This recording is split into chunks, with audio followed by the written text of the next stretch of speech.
Good morning. This is KELOLAND on the go with all you need to know in news and weather as you start your day. The teenager accused of shooting and killing another teen at a Rapid City hotel is now charged with murder. Quincy Barrow is accused of shooting and killing Myron Poirier at the Grand Gateway Hotel last month. Following the shooting, the hotel's owner made controversial comments online and is accused of turning away Native American customers. Those actions led to protests and civil rights lawsuits. At this time, the suspect in a deadly 10th Street crash in Sioux Falls has been found not competent to stand trial.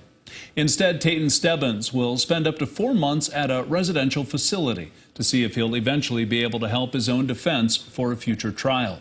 The judge based her decision on a competency evaluation of Stebbins that included some 5,000 pages of medical records. The evaluation concluded that Stebbins' memory is severely impaired due to brain damage he received in the May 2021 crash that killed 2 high school students on their way home from work. Investigators say Stebbins was drunk, high on cocaine, and driving more than 80 miles over the speed limit when he ran a stop sign and hit their car. South Dakota's suspended Attorney General will have to wait more than 2 months for his Senate impeachment trial.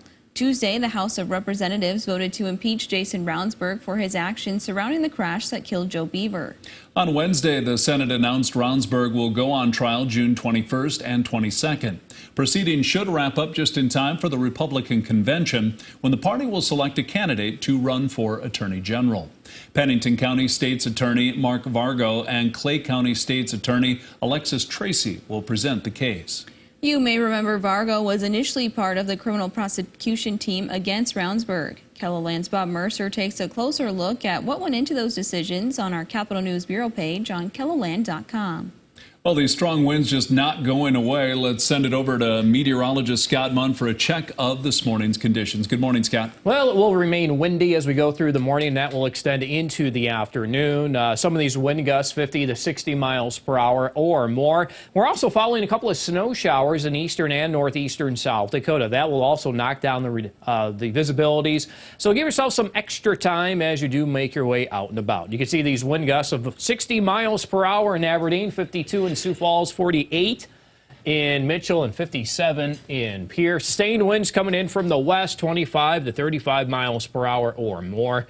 And we'll watch a couple of snow showers in southeastern KELOLAND. You do see that, looks like just to the north of Sioux Falls, so don't be too surprised at a couple of flakes that do make their way into the city. That is moving to the southeast.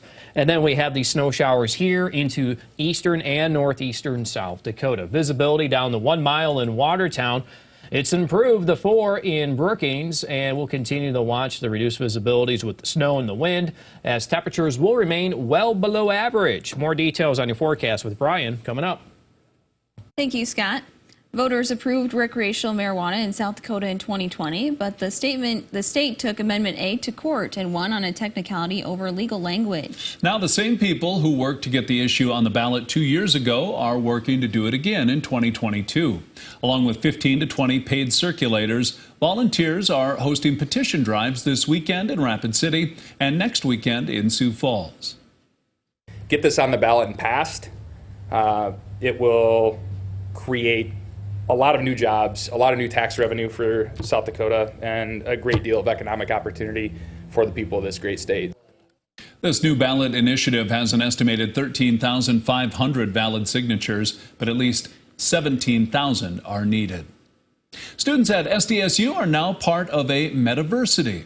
That's because virtual reality headsets are being added to some natural science classes. The goggles will help students to study and perform lab procedures from anywhere. To be able to have the option of taking home VR goggles and to continue to study from a virtual cadaver could only add to that experience. Right now, the headsets are only being used in some natural science courses, but eventually the university would like to be able to use them in other fields of study. Meanwhile, road construction season is officially here in South Dakota. That means several big projects are underway in Sioux Falls. For drivers, that may mean having to take a detour. In a KELOLAND.com original, digital reporter Eric Mayer will take a closer look at how some projects will affect drivers on the east side of town. You can find that on our website later today. With Easter days away, Hy-Vee employees and first responders in Sioux Falls are making sure families in need have a ham for the holiday dinner. The group will be giving out 300 hams later today at the W.H. Lyon Fairgrounds. It's part of the Hams for the Holidays campaign. This is the 5th year of the campaign. The event starts at 5 p.m. and will run until 7 or until all hams have been given away. In all, Hy-Vee will give out 7,400 hams across 10 states. Let's look at some of our top stories. Now let's get one last look at your weather with meteorologist Brian Karstens. Brian? All right, headlines today for blizzard conditions remaining in effect for the far northwest. We've had some blowing snow east and especially in the northeast as well this morning. Not necessarily heavy snow, but just those squalls and the wind that's very strong. And then the wind problems where it's been driest, that's our problem today south of Sioux Falls toward Yankton and Vermilion. Red flag warnings are in effect. Strongest wind gusts are pulling through yet this morning into the early afternoon. You can see several numbers between 45 and 55 miles per hour, quite common. So I hate to say it, but I think the worst is yet to come, probably in Sioux Falls and a big part of southwest Minnesota. Tonight, we start the trend down on the winds, and that's good news here. We'll get into tomorrow. I still think we'll have some wind, but down several notches here, maybe 20 to 30 Sioux Falls, and a little stronger than that around Watertown and Sisseton. We should be able to take out any snow blowing sideways, though. That's good news. Here we go into the weekend. So it starts off dry, but we've got a system on our hands by Easter Sunday. Now that looks to be positioned here to bringing in a swath of some snow chance. Probably the best chance of moisture that we have in the 7-day forecast is coming up by Sunday. Now, in terms of how much snow, I would not classify this as a big storm, but at least it could produce some accumulations to coat the ground white. If you're in the northeast or north central, there could be some wind with that. That low up there in North Dakota could really be quite windy, probably at least 30 to 40.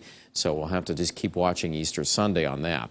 30s for highs today for several of us, low 40s in the south. I think next week's going to start off chilly, but it starts to warm up by day 7. That's the beginnings here of a major change in the weather, and you can guess where we're talking about that. That's going to be an upward trend.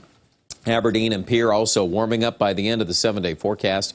I do think right now Pierre probably settling in the 40s for the rest of the weekend, though, and it's dry, and boy, we do need moisture. I know that is a big topic of conversation on this forecast, and we don't see a lot of rain or snow for Rapid City, maybe some chance on Sunday, Easter, and then 60s are back by Tuesday. Check out more coverage online at KELOLAND.com, and have a great day.